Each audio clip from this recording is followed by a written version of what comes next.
Hello दोस्तों, welcome back at formula based traders 2.0। सो बात कर लेते हैं कल की मार्केट यानी कि थर्सडे की कैसी रहेगी। सनसेक्स की है एक्सपायरी, डिटेल में डिस्कस करेंगे। आज के लिए हमारा मॉर्निंग में क्या डिस्कशन था, कल के एनालिसिस में जो भी डिस्कस किया हो, मार्केट पॉजिटिव ओपन हो सकती है, ये लेवल वो लेवल, कोई वैल्यू नहीं है उसकी। क्यों? क्योंकि न्यूज़ ड्रिवन मार्केट में एक्स्ट्रॉर्डनरी गैप अप हुआ है। 23,500 के भी बाजार सीधा ऊपर निकल के 24,000 की रेंज को टेस्ट कर रहा है। मॉर्निंग में क्या डिस्कशन हुआ हमारा कि आज मार्केट से दूरी बनानी चाहिए। रीज़न क्या है उसका कि मार्केट में अगर ये मोमेंटम कंटिन्यू टूवर्ड्स अपसाइड के लिए रहना होगा, इंडिया विक्स पहले गिरेगा। और मार्केट कंसोलिडेट करी है अपर रेंज में। इंडिया विक्स गिरा है 18 से 20%, 20.49% के आसपास इंडिया विक्स गिरा है। इसका मतलब क्या है कि जो एक महीने से कंटिन्यू जितने प्रीमियम थे वो बूस्ट हो रखे थे, वो नॉर्मलाइज होंगे, वो कूल डाउन होंगे। ये जो स्पेशल इवेंट था जिसको हम इजराइल, ईरान और अमेरिका वॉर बोल रहे थे, इस वॉर के लिए जो विक्स भागा हुआ था वो कूल डाउन होगा, तो प्रीमियम में भी थोड़ा सा डिस्काउंट आएगा। थोड़ा सा क्या, आप देख लेना, इतने से मोमेंटम में जो मार्केट अपसाइड के लिए गई भी है, वो शायद जो 9.15 पे जो प्रीमियम इस टाइम पे थे, जो 9.15 वाली कैंडल पे, वो अभी जब मार्केट क्लोज हो रही है तब भी ऑलमोस्ट उसी प्राइस पे होंगे या उससे 1-2 रुपए कम ही होंगे। इसीलिए आज का दिन अवॉइड करना चाहिए था मार्केट में ट्रेड करना। अब कल के लिए डिस्कस करते हैं क्या प्लान ऑफ एक्शन रह सकता है। पहली बात तो जिस हिसाब से मार्केट अपर रेंज में कंसोलिडेट करा आरबीआई पॉलिसी के बाद में भी, आरबीआई पॉलिसी में क्या हुआ, अनचेंज था आरबीआई पॉलिसी। अनचेंज को मार्केट पॉजिटिव वे में लेगी। रीजन क्या है कि जहां पे इन्फ्लेशन बढ़ने का खतरा दिख रहा है और सारी चीजें महंगी हो रही हैं, वहां पे अगर अनचेंज पॉलिसी आपको दिखती है, इंटरेस्ट रेट में कोई चेंज नहीं हुआ है, मार्केट के लिए वो पॉजिटिव ही है।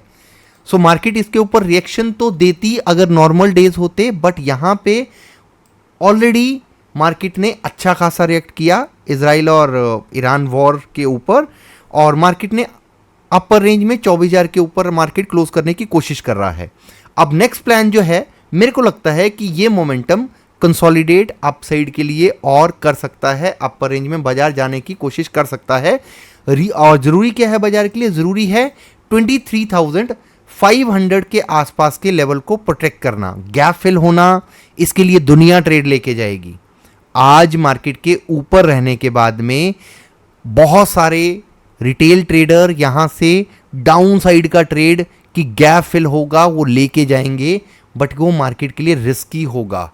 मार्केट फ्लैट ओपन होने के बाद में बेशक डिस्काउंट ले जाए, बट यहां पे कोई भी carry forward toward down side के लिए कैरी करना खतरनाक है, राइट। यहां से अपसाइड के मोमेंटम के चांसेस हैं, यस, बन सकते हैं। 15 मिनट के ऊपर मार्केट क्लोज हो रहा है। अपसाइड के लिए अगर मार्केट ओपन होती है गैप अप, तो कोई सरप्राइज नहीं होगा। रेजिस्टेंस कहां पे आ सकती है नेक्स्ट, 24,124 के आसपास, 24,124 के आसपास। और इसके ऊपर अगर मार्केट सस्टेन होती है, देन अपसाइड के लिए और नेक्स्ट रेंज निकल के आती है जो हम वॉच लिस्ट पे देख सकते हैं, राइट।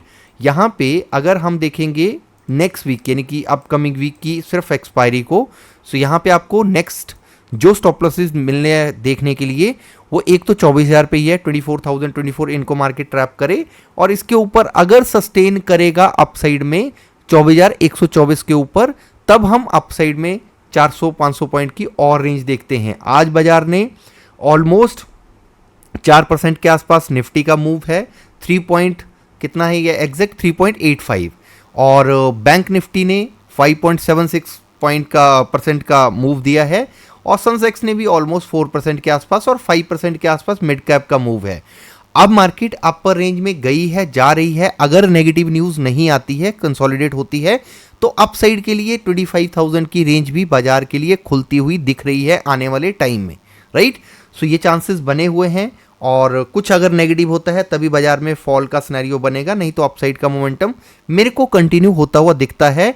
और सबसे जरूरी है कि शाम को एफआईएस की बाइंग आती हुई दिखनी चाहिए। एफआईएस का भी इंडियन मार्केट में इंटरेस्ट लौटना चाहिए। अगर वो आता है तब ये अपसाइड के लिए और बड़े मोमेंटम 25,000 25,000 को ब्रेक करे, इसके ऊपर मार्केट सस्टेन हो, उन रेंज के बारे में सोचना शुरू कर सकते हैं।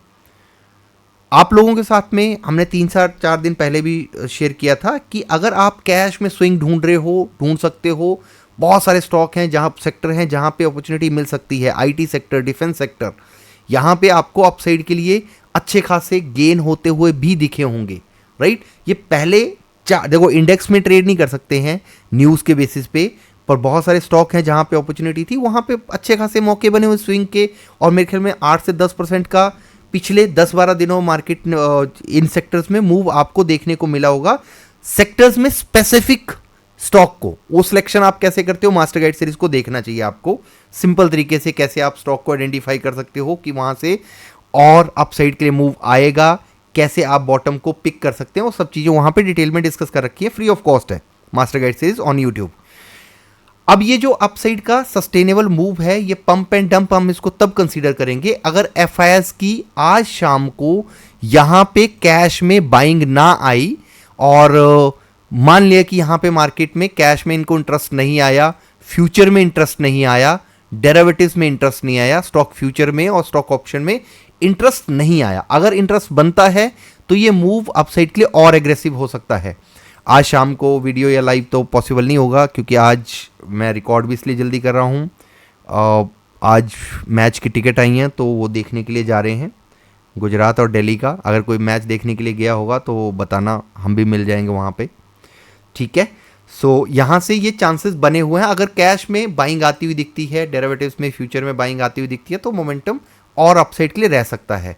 अगर हम बात करेंगे सनसेक्स की, जिसकी एक्सपायरी है, सनसेक्स के लिए सबसे इंपॉर्टेंट है कि मार्केट अपसाइड में सस्टेन हो। अपसाइड के लिए पोटेंशियल अभी बाकी है। अगर रेंज में निकालता है तो 78,000 के आसपास आना इसके लिए टफ नहीं है। 78,078 के ऊपर सस्टेन होगा तभी अपसाइड के लिए और बुलिश मोमेंटम के लिए सोचना। जो सपोर्ट का काम करेगा वो 77,200 के आसपास सपोर्ट है। इसको अगर ब्रेक करता है, 21 EMA के नीचे सस्टेन होगा, तो आपके लिए 77,077 इस एरिया के आसपास आप सोच सकते हो। मॉर्निंग में भी यही डिस्कशन हुआ था कि 77,077 को होल्ड करता है तो अपसाइड के लिए चांसेस बन सकते हैं। मेरा व्यू बाई ऑन डिप का है। जब तक मार्केट 77,077 के ऊपर टिका हुआ है, चांसेस हैं कि अपसाइड के लिए और रेंज निकाले। अगर हम यहां पे देखेंगे डेरिवेटिव्स में ओपन पोजीशन कहां पे है, ओपन इंटरेस्ट क्या दिखा रहा है, तो जो मैक्सिमम स्टॉप लॉसेस हैं वो 77,077 पे ही हैं। अगर मार्केट में इन एरियाज को अगर सपोर्ट लेता है 77,077 पे, तो रेजिस्टेंस है 78,078 और इसके ऊपर अगर टिकता है बाजार तो अपसाइड के लिए एग्रेसिव मूव बन सकता है। बट कल एक्सपायरी है, मेरे को ये लगता है कि 77,000 को मार्केट एक बारी टेस्ट करने के लिए है, 76,980 900 के आसपास। उसके बाद में अपसाइड का मोमेंटम बने तो वो ज़्यादा बेस्ट रहेगा, क्योंकि बहुत सारे यहाँ पे स्टॉप लॉसेस अवेलेबल हैं। बाकी जो भी चेंज होगा या न्यूज़ ड्रिवन कुछ होगा चेंजेस, तो हम कल मॉर्निंग में डिस्कस कर लेंगे लाइव सेशन में। एफवीटी वेल्थ वेब पे लाइव सेशन करते हैं, तो आप ज्वाइन कर लेना, सब्सक्राइब कर लेना दोनों चैनल को, और बाकी टेलीग्राम पे ज्वाइन कर लेना गाइस, डिस्क्रिप्शन में लिंक होगा। आज हमने कुछ खास अपडेट नहीं किया, रीज़न ये था कि मार्केट में ट्रेड करने लायक नहीं थी। बट आप सब्सक्राइब करके रखो और ज्वाइन करके रखो टेलीग्राम पे, फ्री ऑफ कॉस्ट है। वहाँ पे जो आज की तक मैंने वहाँ पे शेयर किया है, स्क्रॉल करना, वो कितना वैल्यू एडिशन करता है आपकी ट्रेडिंग जर्नी में, वो आपको समझ आएगा। निफ्टी में गाइस 22,200 पे जिस दिन सबको दिख रहा था कि मार्केट अब ज़मीन ही चाट लेगी, उस दिन हमारा व्यू था कि यहाँ से बाजार अपसाइड के लिए चढ़ेगा। एनीवेज, वो आपके पास में लाइव सेशन, रिकॉर्डेड वीडियो सब अवेलेबल हैं यूट्यूब पे, दोनों चैनल पे, तो आप देख लेंगे तो आपको सेटिस्फेक्शन मिलेगी कि आप सही जगह पे देख रहे हो और सही जगह पे हो। नए चैनल पे लाइक शेयर सब्सक्राइब जरूर कर लेना। Bye bye, take care.